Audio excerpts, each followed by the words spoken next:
મૃત્યુ ને માંડવડે લગ્ન ને માટે આવી છો આવતા ભવના એટલે જેનો સંકલ્પ હોય મનમાં એની હારે આવવું જોઈએ. ત્યારે શેણીએ વિચારી નથી પણ પતિને ઘાસ કાપી અને ઘાસનું પૂતળું બનાવી પોતાની પડખે એને બેસાડ્યું અને એની અંદર વિજાણંદનું આરોપણ કર્યું અને શેણીના હાથ ગળવા માંડ્યા. એમાં શેણી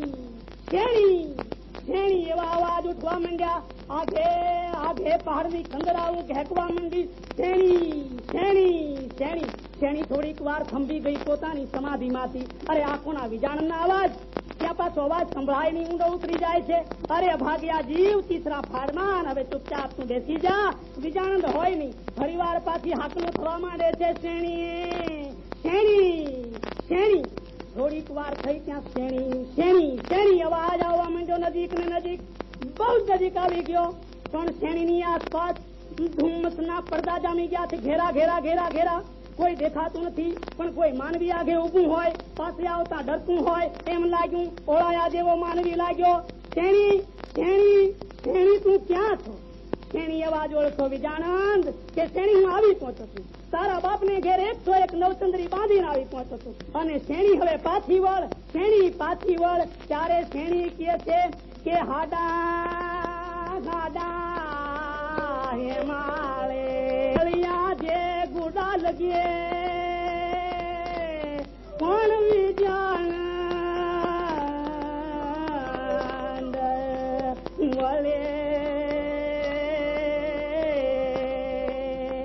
એ ઘણ મુલા જાને ઘરે. વિજાણંદ હવે તું પાછો વળી જા હે મહામૂલ ના મારા વિજાણંદ. કારણ કે હું તારે માટે નકામી છું. કેમ કે મારા ગાઢ તો હિમાલયની થારમાં ગોઠણ સુધી ગળી ગયા છે. ત્યારે વિજાનંદ કહે છે કે શેણી ફિકર નહીં કે વળવાળ વેદાની હું પાંગળી હો તો એ પાળશું અને મારી કાંધે કાવડ કરીએ તને જાત્રા બધી જુવાર છું. પાછી વળ તું પાંગળી હોતો એ પાળીશ કે વળ વેદાની તું પાંગળી હોતો એ પાળશું. તું અહીં મૃત્યુ ને માંડવડે લગ્ન ને માટે આવી છો આવતા ભવના એટલે જેનો સંકલ્પ હોય મનમાં એની હારે આવવું જોઈએ.